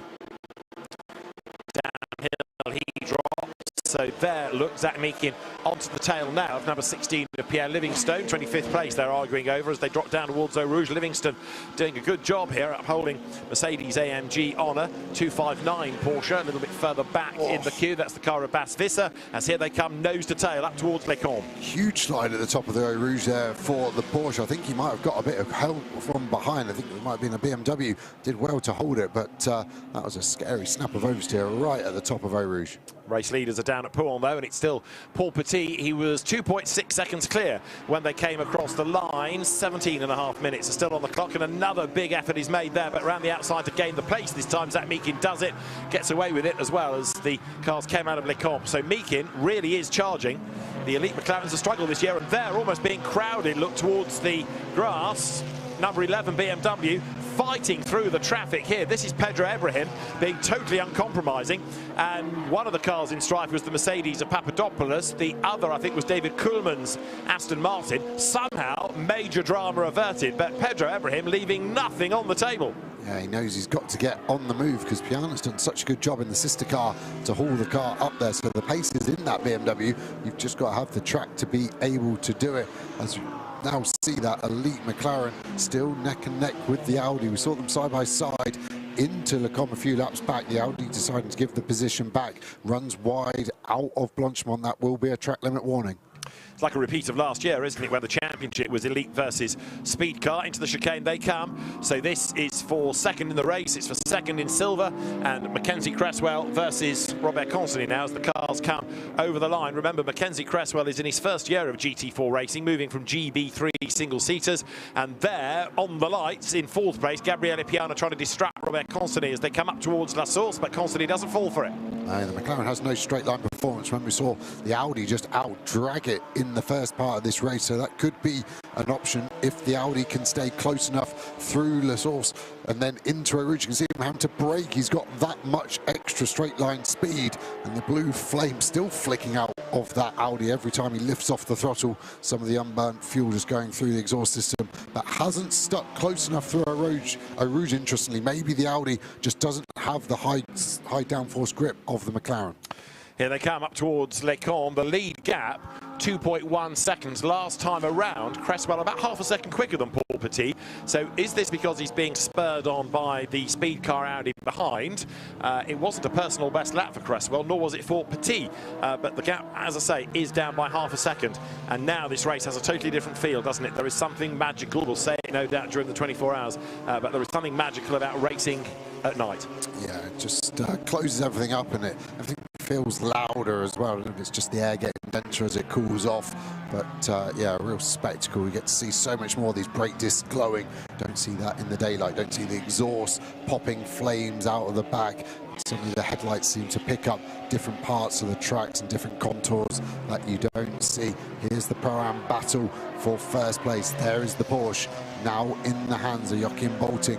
Got the BMW behind. It was 8/10 behind last time by, but the gap has definitely grown now. That's more like 2.5 seconds, because that car of Ibrahim has overtaken and has cost him time to the BMW in second in Pro-Am. Yeah, still a BMW behind Bolting, but not the one he's fearful of. So Joachim Valder has lost a place on the road, doesn't lose a position in class, but he is further back and therefore less able to strike for the class lead. There going through is the Max Kronberg Daniel Blickler Porsche that is leading in AM. It is currently in 31st place. It is Max Kronberg up at the minute. So Daniel Blickler started, Max Kronberg has taken it over. There is the Porsche going through some of the rubber that's being junked and spat into his face. Big slide from that BMW behind. Just about hanging on to the moment. I think that was the Mats Olsen car, but he managed to hang on to the moment. Yeah, these brake discs, when they're going, that's at over 600 degrees centigrade, so shows the energy involved, and the McLaren still holding off the Audi there. Cresswell versus Cassani. Piano just edging closer, isn't he? So that's going to be a concern for Cassani. If he doesn't get the move done on the McLaren, he's got to do two jobs, attack and defend, and that will happen in the next lap or so. So downhill they drop, heading towards Eau Rouge. We've got 13.5 minutes of the race to go. So it's an hour-long race, and the clock ticks on down. Once the race has kind of been allowed to breathe, if you like, it's been a good race with lots going on. And we're not done yet. The lead gap still comes down. It's down to 1.8. So last time, the leader, Paul Petit, did a 2 minutes 30.9, a 2 minutes 30.7 for Mackenzie Cresswell. But look, second, third and fourth absolutely as one as they hit Lecom. Yeah, Piana looking strong again pace-wise. Had the strong start of the stint, then faded for a few laps, and it feels like he's come back again. I just feel like Cassani gets too close to the back of the McLaren intro Rouge, loses any momentum, and then it doubles down the effect of not being able to carry the speed through. It'd always be better to roll out the throttle earlier and drive it up Eau Rouge rather than jump on the brakes. Potentially take a track limit at the top to get a bit of momentum to help stay closer to that McLaren for longer. Right, so here comes Piana then now. He's again on the lights, tries to get up the inside at Pouin. Consani defends. Now into that long left-hander. You can see that Piana has had 2 out of the last 3 laps being better than those of Consani, and right now the Audi hangs on to the place, but because he's having to defend, he's dropping off the back of Mackenzie Cresswell, who therefore is released to see what he can do about the race leader Paul Petit. So 2 significant talking points right now, the fight for third, but also whether or not the lead gap's going to come down sufficiently. There's a lot for Cresswell to do, but he is going in the right direction. Yeah, that's for sure. My worry now is, have the teams optimised these cars for nighttime driving for the drivers? Have they put some tinted windows on the side to stop these lights from Piana and that BMW into Cassani's eyes? His pupils will be the size of pinpricks. They will be absolutely dilated. Those lights so bright, reflecting off your mirrors. And if they're not used to racing at night, it might be a slight oversight, of the teams there. And I think that's why Cassani has lost so much time, so distracted by Piana, who's trying to go round the outside into this final chicane. Beautifully done, round the outside, understeers a little, but manages to hang on to it, but he's going to be wide at the second part of the chicane. Constantly fights back, here they come, side by side up to the line. Robert Constantin goes back through then as they come across the line, and Piana, having briefly taken the place, has to be on the lights again to distract Constantin and think about another lunge up the inside, but it ain't going to happen into La Source. It might come out of the corner where the BMW has got good drive off the tight right. So down the hill they go. All of this has enabled Cresswell to pull away and now to get within a second and a half of the race leader. That lead gap continues to come down. And look, in a straight line down the hill, the Audi gets away. Constantly has a confidence break at the bottom of the hill, sets the car up, and Gabriele Piana is braver through Eau Rouge. That means, look, he's much, much nearer now, possibly getting a slipstream as they head up towards Les Combes. Constantly covers off the inside line. Gabriele Piana towering over the top, suddenly dives to the outside line. He needs to be late on the brakes, but he can't make the move stick going into Les Combes, but not for the want of trying. He's quick all the way through that sequence. He's got the inside line for the final element, and finally he's done it. Piana goes through, really good driving that, and Gabriele Piana is up into third place. Yeah, great driving by both. You don't see an overtake happen there on the exit of Le Combes. Often he had so much speed through the mid-part. He was able to get the overlap, and Cassani had the peace of mind to check his mirror before turning in there. Great driving by both. Can Piana do anything? Cresswell would have been relatively happy with the gap he's built, but Piana's pace is very strong, and so is the strong pace of Cresswell over Paul Petit. Look at the time gained on the last 3 laps there. It was half a second 3 laps ago, then 2 tenths, 3 tenths on the last lap. This gap is getting spicy with less than 10 minutes remaining. Absolutely right. So, in the last 3 laps, each lap of Mackenzie Cresswell quicker than the corresponding lap of Paul Petit. The gap has been over 2 seconds. It's been down to 1.8. It's now 1.5. So Mackenzie Cresswell is still pressing on. In the first sector of this lap, though, he was slightly slower. He's coming up to the end of the second sector. The live gap 1.7. So actually it's crept up a little bit, as that suggests that Paul Petit is responding now. But Mackenzie Cresswell, to the eye, does look nearer. We've got 9 minutes of the race to go, so he's not done yet, and so much of this is down to the fact that he's not having to defend anymore. He can drive his own race, drive his own lines, and concentrate on that car ahead. Yeah, well, that stayed true, though, as Piana going to be able to reel him in and make him have to look back in his mirrors as Cresswell gets all over the apex curb nicely through the last right of the lap, unwinds the lock, and again flames out the back of the Artura as well now of its dual exhaust twin turbo V6, and yeah, you can hear a Mustang growl as well out there, and this battle rages on. The BMW now getting closer again to the Porsche.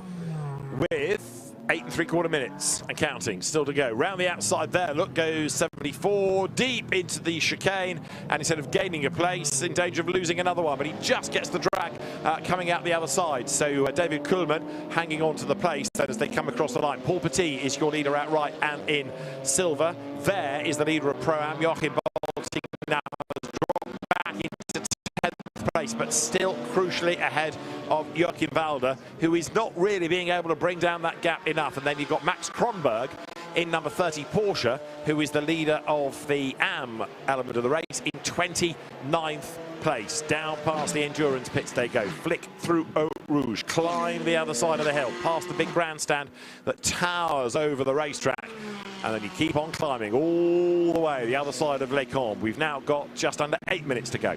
Yeah, how quickly has the light gone? It feels like it's halved in the last few laps, and it's going to keep getting darker there. Our AM class leaders well clear of second place in class as well, as we see a car running off wide there all over the dirt. Is it going to be able to rejoin safely? The 74 Aston Martin has lost a couple of places there, I fear. David Kuhlmann at the wheel of it. So we saw him battling at the chicane on the previous lap, and he's lost the battle at Les Combes this time around. Regroups, tries to contact there, gets lent on by, I think that was the Clement Zeiler Aston behind him. So they have to wriggle their way around Les Combes, it all got a little bit leery. So David Coolman tries to fight back as the race has 7 minutes and change on the clock, and the lead gap 1.6 seconds. Paul Petit seems to have stemmed the tide a little bit now, doesn't he, against Mackenzie Cresswell. But Gabriele Piana, who is in third place, lapping fractionally quicker than the two ahead of him. So it's still a busy racetrack. Most people have got somebody to battle against. Here's another example of it. Look, it's coming up towards Pif Paf there on the inside line, the racing spirit of Le Mans Aston, number 39. That is the car that is Clement Zeiler at the wheel, and he's trying to squabble to gain a place. He hasn't done it yet, though, because number 9, which is the car of Ruben Del Sart, just being able to keep him at bay. Nose to tail they turn. They're now up through the Cour Paul Frere. Paul Petit, in the meantime, is extending the lead again. Yeah, I do think Piana has taken a lot out on this lap. I think 6/10 in the first 2 sectors, so that gap could be sub a second, which it is now. The timing screen just updating there as they fly through Blanchimont on a Supra with its rain light on. That'd be a good motivation to overtake that car. That would be very annoying to sit behind that for what's going to be another 3 laps potentially around here, and goes in deep there. Tried to get the move done on Ruben de la Sarre. Didn't work. Going to take the shortcut there. I think we'll lose at least 1, possibly 2 places to the rain light shod Supra. All the momentum gone, so Clement Zeiler makes a rare error. Very quick young driver is Clement Zeiler, well, he's not racing cars. He hadn't raced for 3 years up until the start of the GT4 season, but he deals in real estate, he deals in performance cars, and then goes racing when he has the time and the opportunity. But he's not somebody that's driving a car every day for competition purposes or spending loads of time on the sim. Anyway, it's good to have him in the championship because he always goes well. As now, with 5.5 minutes there or thereabouts to go, Paul Petit is leading by 1.5 seconds. It's a bit elasticated, this lead gap. Yeah, it really is, isn't it? And maybe the team's just trying to work out where the tyre pressures have been, because the track temp has dropped away quite a lot since the start of the race. Just looking down the order, 20th place, Zach Meek. Remember, they started 44th with Aston Miller starting that car, so 24 places gain. I think that's worth a shout out. Yeah. The car looks clean as well, and there's the gap visually and on screen between first and second. Bolting in that Porsche, doing a mega job, seems to now have the pace over the 98 BMW. I'm not sure how big a battle that is in real terms, because Joachim Walder just can't really get himself as close as he needs to be. It's about 2 seconds, that margin, and it's been about that really for the bulk of this stint. And the stint has 4.5 minutes still to run. Down through Pont then turns Joachim Walder, number 98 BMW. He's been a regular within this championship over the last few seasons, and somebody goes very, very wide there, and that's the leader. So way off the racetrack, Paul Petit now. Discuss. It's definitely a track limit offence, and he didn't seem to lift. Yeah, I think he obviously wanted to keep momentum as he got past Kumar there. It's going to hurt Cresswell. This is going to give Piana a really good chance, I think, to get some momentum. Can he swing back to the inside and get the move done? They are nose to tail, that yellow Elite McLaren and the blue BMW as they break for the last corner. And look, round the outside goes the BMW, but it doesn't work. He tries to get up the inside, and there's a little touch, and that spins the McLaren. After all Cresswell's hard work, it was the lightest of touches, but it's got serious consequences as now he tries to spin the car back, looks for a gap, has to brake, because look at the wave of cars that he has to wait for. And Gabriele Piana, he's going to get looked at for that, because even though it was a tiny, tiny touch, it had big, big consequences. Yeah, where does Cresswell want Piana to go? He's gone round the outside of the first part of the right. He's on the inside. He can't disappear. Cresswell, sorry, the McLaren, is it Cresswell? Sorry, yes. Yeah. It has to leave him a space to exist. I think Piana's got every right to be there personally. That's my hot take on it as I saw it live. I'm sure we'll get a good replay, and maybe you'll make me change my mind. But at the moment, I think that was a racing incident. Right, here we go. That angle makes the BMW look guilty, but the other angle that we watched live, the BMW was already there. He'd made a fair move. This is the one I hope will jump at my defence of my words. He's there. He's not looking to make a move. I just don't see where Cresswell expects him to go. He can either hop over the curb or slam the anchors on, but I don't think Piana has to do that personally. Let's see what race control say. Yeah, you're right. I mean, the fact that he was on the inside and there was contact is inevitably going to be forcing a 10-second time penalty for car 12, causing a collision. Oh, there you go. Different view to mine then. Totally. So a 10-second time penalty straight away. I mean, there was no messing there, was it? Within about a minute, instant justice is done for Gabriele Piana. And yeah, it's a time penalty at the end of the race. They might be able to argue it, but I think that's a slam dunk if it's given so quickly. I don't think I've ever seen a penalty given so quickly. No. In less than a lap. We're not even back at the scene of the crime Exactly yet. right. And yes, Race Control have some more angles than us, and yes, they'll use our TV pictures, but if you want hard and fast action, then Race Control have done a good job. So the stewards not hanging about, apply the penalty straight away. At least you know where you stand, I suppose, although I wouldn't be surprised if Borisan tried to argue that. But Gabriele Piana has had enough races in his career to be frustrated, but he'll just have to shrug his shoulders and try to get on with it, and we'll see how far down the order those 10 seconds are going to drop him. Right now, it's down to 7th place. This is Robert Consonny then coming into the chicane. He'll be promoted to 2nd. Here he comes up towards the line. So, race order is Paul Petit. Coming over the line in the lead on the road. The frustration for Gabriele Piana is that he is very, very close indeed, like 1.3 seconds back on the racetrack. In 3rd place then on corrected time is going to be the Ginetta of Ethan Gialdini. In 4th place is Gabriele Piana now, so you apply the 10 seconds and he drops to 4th, so it could be a whole lot worse, and we're on the last lap of the race now. Yeah, it's evaporated, isn't it? The last 10 minutes have gone, and yeah, full darkness is upon these cars, and yeah, feel sorry for Cresswell. The penalties there. We've got a race control sector 2 yellow flag. Got a car off at T13. It looks like that's where David was off in his Supra, so we might get under a local yellow to get to the end of the race there, but at the moment all looking good for Paul Petit, and that car has actually got going. That's the 60 BMW. It is indeed, which I think had already got a penalty, hadn't it, earlier on in the race. So number 60 limps on with Onder Erdam at the wheel of it, so the yellows are withdrawn, so it's a clear last lap, as here is number 1 of Michiel Haberens, now the number 1 Ford Mustang growling its way out of Les Combes. Just ahead of the Mustang is Benjamin Lessen's BMW with that very, very bright light on the back of it, which just completely takes all your attention through Bruxelles. Bit of respite there as the car turns out of your eye line for a moment, then back down towards the so-called Speaker's Corner, or the Jackie Eakes Corner as it's recently been renamed, down the hill. You're heading all the while towards the lights of the pit buildings, but before you get there you've got to go sharp-ish left and loop your way round at Pouan, and then accelerate on down towards the Piff Path and towards the direction of Stair, towards the Stavelot corners. But it's been a really impressive drive, this, by Paul Petit and Greg Gilver. But look, Piana is almost with them. I don't think the team have told him about the penalty, but Piana is having a red-hot go on this last lap. It was a mighty pit stop by them. It's been a great stint by Piana, and it's such a shame that he's picked up that penalty. I'm sure the team will try to argue it away if it can. But right now, with Blanchimont and the chicane to go, Paul Petit looks as though a maiden win is going to come in GT4 European Series. Gabriele Piana slaloming his way through the traffic. Wide goes the leading Audi. Piana closing into the chicane. He's going to have a go to see if he can win on the road. Round the outside he comes. He does it again. This time he's given racing room. He's gone through into the lead of the race. It might all be for naught, though, with a penalty to be applied. Gabriele Piana is going to win a lively GT4 European Series race on the road, and he's delighted, and now somebody's got to say, but you didn't do it. Paul Petit wins, and it's a team speed car 1-2. Robert Consonny 2nd, and Gabriele Piana is 4th. I think he might continue to fall as cars cross the line with that. It was a 12-second penalty, wasn't it? So I think so 4th is it. Okay. He stays 4th. Okay, nice. That's just off the podium.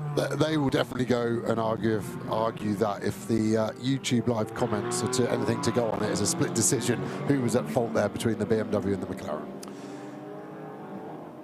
I'll take your point about the fact that the BMW couldn't just disappear, but Piana knew it was going to be who's lost a win and ended up in 4th place, so that could be an awkward TV shot if we get the angle of him jumping out the car in pit lane. He may even think he should be parking underneath the podium, of course. Yes, well, I wish Ganelle bon courage when she has to go and talk to a grumpy BMW driver. So inheriting the win, Paul Petit and Greg Gilver, and as the Audi makes its way around the Cours Paul Frère. So this is how, on the track at least, the lead changed. Round the outside came the BMW. In fairness to Petit, he gave Piana just enough room and actually kept giving him enough room all the way through the chicane. Yeah, that was a much more simple move for Piana than what he tried on Cresswell, which resulted in the contact, which ultimately gave him the 10-second penalty. And I wonder if the Audi actually knew of that penalty. The team had already told him, this isn't for position, let him go, it's okay.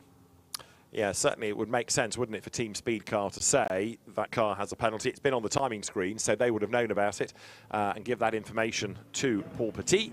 So the result might still be provisional, but for the moment at least, we can talk about honours for an Audi as the fan zone, the funfair is all illuminated, and that's going to be oh so busy during the 24 hours, which will be in full swing this time tomorrow. So the provisional results offer a win for Greg Gilbert and Paul Petit from Benjamin Lariche and Robert Consigny. Mike Simpson and Ethan Gialdini coming home third, with penalised Gabriele Piana and Becky Besler fourth. Charlie Hart, Callum Davis fifth, ahead of Ricardo van der Ende and Benjamin Lassen. 10th, the Pro-Am winning Henrik Still and Joachim Bolting. Second in class, Victor Bouveng and Joachim Walder, with Emil Twarash and Hans Homlund in third. And then in the AM category, a win for Daniel Blickler and Max Kronberg from Bert Scheibler and Tom Erdemann. And then it is Stefan Nilsson and Mats Olsen third in the AM class after another very lively race. So the celebrations are underway, and a BMW being waved away there. So Gabriele Piana has now got the message. He doesn't like the message, but he's got the message. And Paul Petit, there in the background, is Greg Gilbert, ready to celebrate the win. Good to have them together in the championship. It's another competitive Audi. I think last year it was just one that we had for the bulk of the season, which was the Consigny and Lariche example, but popularity has increased again now. And to celebrate the Speed Car 1-2, there's Robert Consigny in the background. Oh no, sorry, it's Ethan Gialdini in the background. I was waiting for Robert Consigny to arrive. They're on the other side, aren't they? Now I can see the mechanics having moved. So Consigny and Lariche taking second. And two very, very happy race winners. Paul Petit without the hat, and Greg Gilbert stands alongside him. Alex is going to talk to our race winners, and she's all smiles as well as she tries to scoop them all up. Yes, boys, brilliantly done. What a start, Greg. Talk us through it. And also, how late was that pit stop? Is that where you won it? Yeah, it's we missed the podium and the win in Zandvoort. It was really shame with this penalty. So it's it's really, we are really happy to win today. Amazing work. And Paul, talk us through that last stint. Yeah, no, so easy because Greg did a great start, and at the end I know about the BMW, he had the penalty, so just back the car home, and no, so it's very, very cool to be back at the top of the box. Boys. Yeah, also I agree, in Zandvoort it was really hard to swallow, but now, yeah, we are back, and let's see for tomorrow. Fair enough. You boys, I mean, you win here at Spa, one of the trickiest circuits in the world. To what extent do you feel like this is, you know, a big statement in terms of your title fight? Yeah, it's an amazing track. You know, it's when you won in Spa, it's something special. So yeah, it's not my first win today, but yeah, I'm really happy to win with Paul Petit. It's our first win today. Yeah, thanks a lot. Enjoy your podium. Thanks. You can see how much it means to them, can't you? The Pirelli hat's being given to the winners in the background, and Paul Petit bringing that car home. Okay, he lost the lead at the end, but it was sensibly done, giving that penalised car enough space. It was never really a threat, and well done to the team for making sure that the drivers were fully appraised, if you like, of that situation, and knowing which was a genuine fight and which was a battle worth passing up on. It's a win in Pro-Am for Henrik Still and Joachim Bolting. They were on the class pole position, and victory for the fourth time this year goes to them. Boys, this is becoming a bit of a habit. It's exactly what you said that you guys needed. This was the fight, wasn't it? Talk me through it. I mean, it was amazing. We started from P3. Josh made a little mistake while defending in turn 1, so I was direct going to P1 and calculating all the race, so it was quite good to handle. The car was absolute in balance, and we had the pace which we expected already also in qualifying. So I'm very happy. Joe managed it very well, just two track limits in the end, so everything was clean, and it's another victory. So it's 4 of 5 right now. Right. That was a tricky stint for you as well, wasn't it, with all those yellow flags? How tricky was it for you as well as the light fades, you come into darkness here at Spa? I don't know if you knew, but I have a transplantation on my right eye, so it's double tricky for me. But I had also 3 years only living with one eye, so I can do it with one easier maybe than the others. But it was a hard job, but he did it well, so I can put the car to the podium again. And so if you report us every race, I will be easier to communicate with you. Well done, boys. Every time we hear from Joachim Bolting, you learn a bit more about him. That's Greg Gilbert's first outright GT4 Europe win since 2021. He was in Pro-Am that year with Fabian Michel, but still won in the Barcelona race, if memory serves. So a good job done by Greg Gilbert and Paul Petit. And we ought to hear from our AM winners as well, shouldn't we? Max Kronberg and Daniel Blickler are the drivers. It's a second-class win for WNS and Porsche Cayman. Let's get back down to Alex. Max, Daniel, what a win and what a place to do it. Yeah, it was definitely a great race. I mean, I love Spa. It's a great racetrack and even more spectacular going into the night. So I had really fun out there, like once the sun was coming down, and I had clear track in front and behind me, and then just like basically brought back P1. And Daniel gave me the car on P1 and then just brought it home. Yeah. You look very happy. That was a tricky stint, wasn't it, though?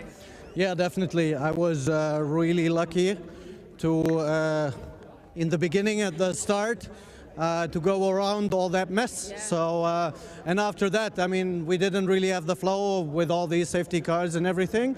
But in the end, I could manage to keep P1 and to give it to Max. And yeah, we're super happy to win today. It's great. Kept out of damage. Well done, boys. Congratulations. So the very happy drivers will make their way to the podium at the end of a very dramatic race here at Spa-Francorchamps. So let's have a look at the highlights of a typically lively GT4 European Series opening race. It started just about in daylight, heading into the evening, and a good start by Josh Rattigan put his McLaren into the lead, but it wasn't long before it all kicked off with Eric Evans' Mustang being turned around, hit by Hugo Mojica's Ginetta, and then others went piling in. Suddenly an Audi arrived in the door, and that was hit in turn by the BMW of Anthony Debar, Julien Ripes, Audi limping into the gravel in retirement, and that triggered a very early safety car. When we went back up and running, the battles carried on, but this is how the opening lap looked for Ajith Kumar as he tried to turn his way around La Source, dodging debris and dodging battered cars as he turned through the corner. The external view looked like that as everybody had to scatter in avoidance, and with cars with debris to be retrieved as well, and also liquid on the ground. No surprise that the safety car was destroyed. And then we lost Hadrian David as well into the gravel beds. That was a full course yellow, followed by a safety car. Again, the race neutralised, so it was a rather scrappy start for the drivers doing that opening stint, who didn't get very many racing laps in. But when we did get back up and running, Greg Gilbert moved himself up into second place at the expense of Josh Rattigan, and the pit stop started to shuffle the order, and the big winner out of it all was Gabriele Piana, who was able to move his way into contention and eventually up into fourth, and then chip his way forward as Paul Petit led the way in the speed car Audi. Drama at the chicane, Mercedes and BMWs getting together, but Gabriele Piana eventually up to third, moving himself ahead of the Robert Consony Audi, and then there was this race-changing touch. Around went the McLaren of Mackenzie Cresswell, and within a lap, a penalty of 10 seconds had been given to Piana. So even though he pulled this move on the last lap of the race, the penalty dropped him down the order to fourth position, and then Paul Petit and Greg Gilbert inherited the win at the end of GT4 European Series Race 1 here at Spa. And Audi 1-2. Paul Petit and Greg Gilbert taking their first win of the season. Joachim Bolting, Hendrik Still winning Pro-Am. Right, drivers are ready, I think, at the podium. They want to get some sleep before they go racing tomorrow, and the drivers will be called forward in a moment. The trophies are there, the podium ceremony is ready, And there is Mike Simpson in the Ginetta overalls, what else? And Ethan Gialdini, his co-driver. So a good first time out as a partnership, those two, to come through and score honours in third place. Podium result awaits.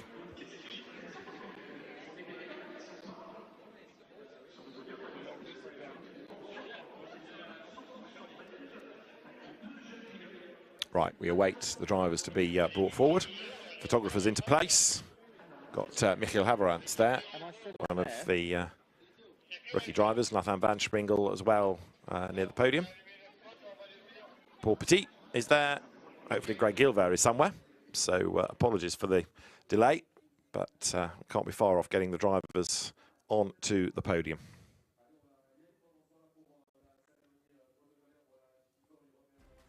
Many of the marshals, as you can see, heading for a few hours kit before they're back on post early tomorrow morning.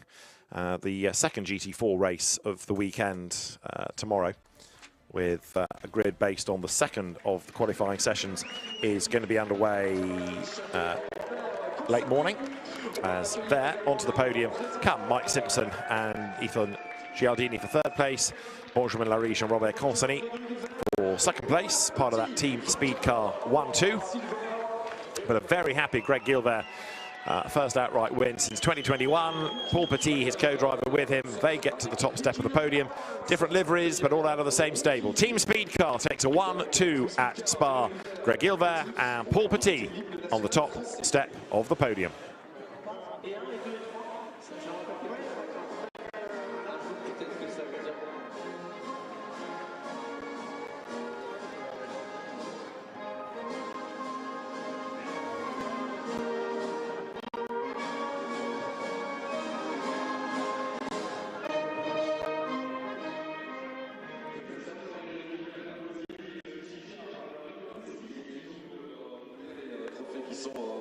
So the trophies brought forward in the reverse order. Third, second, first. Robert Deschazer, a VIP member of the RAFA Racing Club, hands over the trophies. There for second place, we have Benjamin Lariche at the far end of the podium. Robert Consani with the longer hair alongside him.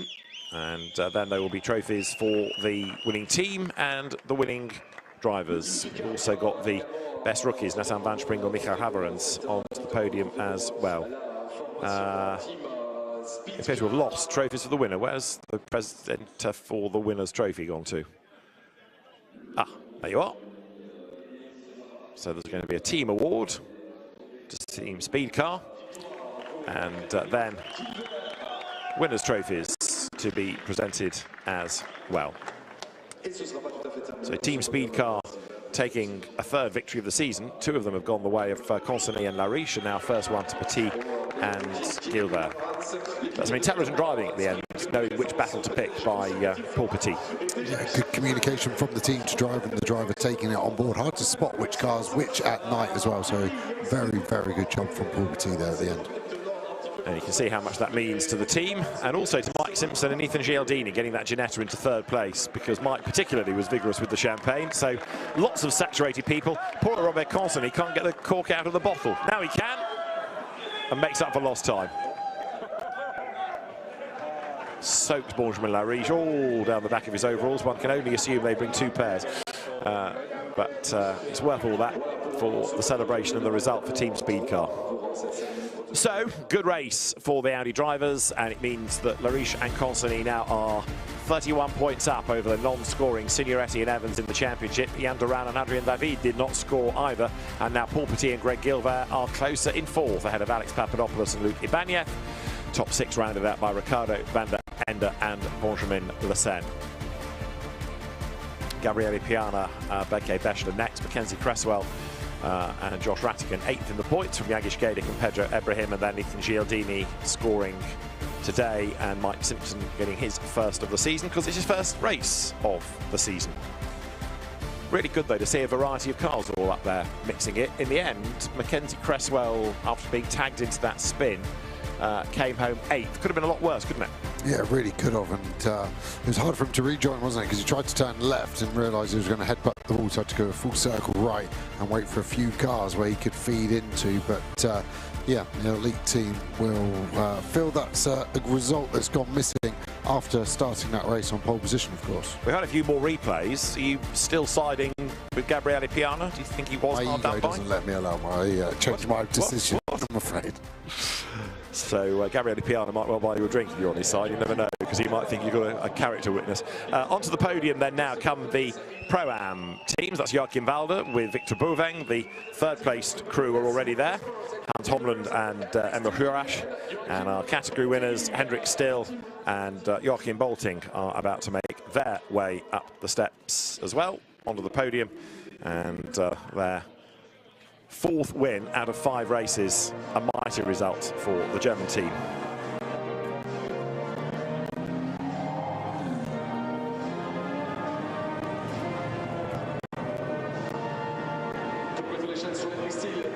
So Hendrik Still and Joachim Bolting take the class win, and for a 4th victory of the season, very, very impressive effort done that by the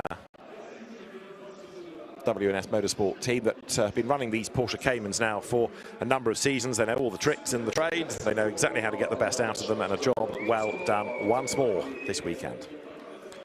The trophies again from RAFA Racing Club to 3rd to 2nd, and then to WNS. 2 class wins, which is always impressive.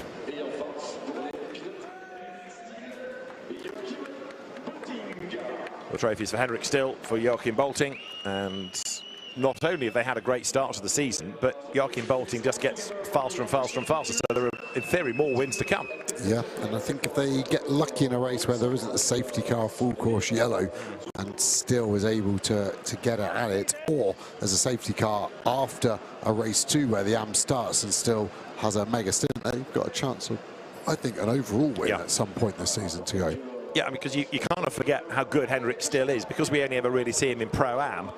You don't think of him as an outright race winner, but he's got the pace to do it, no question, and he has won outright with Max Kronberg going back last year to Hockenheim.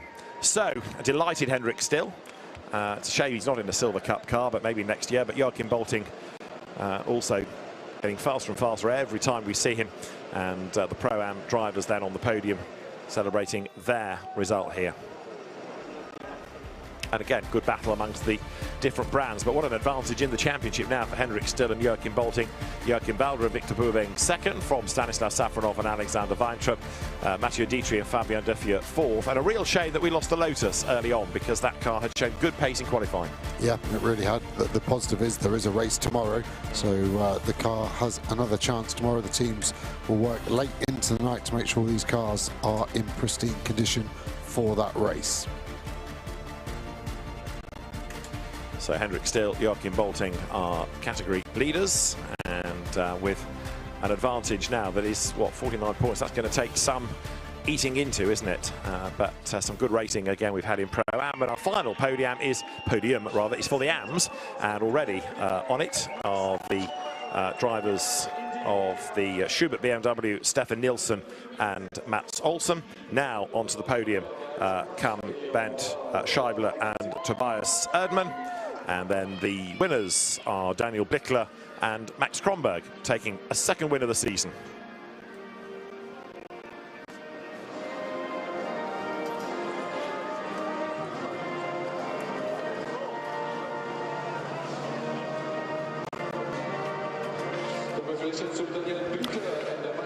So somebody very keen to go home, I think, playing the national anthem even before the drivers have got onto the top step. But hey, 3 seconds, that's enough. That's enough. Luke. Thank you. Yes, we don't know it by now. Well done to Max Kronberg, to Daniel Bickler, and again to WNS. 2 class wins then as the trophies go from David Fulford, another VIP member of RAFA Racing Club, there to our 2nd place drivers. Max Kronberg, Daniel Bickler take the top step, take the trophies, and a trophy to the winning team as well, to W&S Motorsport.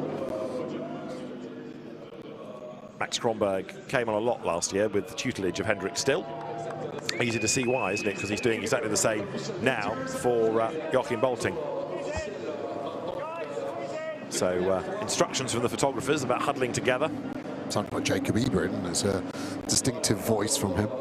Yeah, it's either Jacob or one of his band of photographers that he has here. It's a marathon weekend for everybody, and so many images required from a weekend like this. Anyway, they've all got the hint, and trophies are held aloft, and champagne is ready to be sprayed, and Daniel Blickler, Max Kronberg get a soaking, and then they can think about tomorrow's race. So as far as the AM Championship is concerned, even though they didn't score today, Jean-Mathieu Leandri and Anthony Deban are still ahead of Max Kronberg and Daniel Blickler. Igor Sorokin and Keith Gatehouse are next, from Stefan Nilsson and Mats Olsen in 4th, with the Brunhagens 5th in the title race. So, more GT4 European Series action tomorrow. It'll be in the daylight in the build-up to the CrowdStrike 24 Hours of Spa. Join us tomorrow.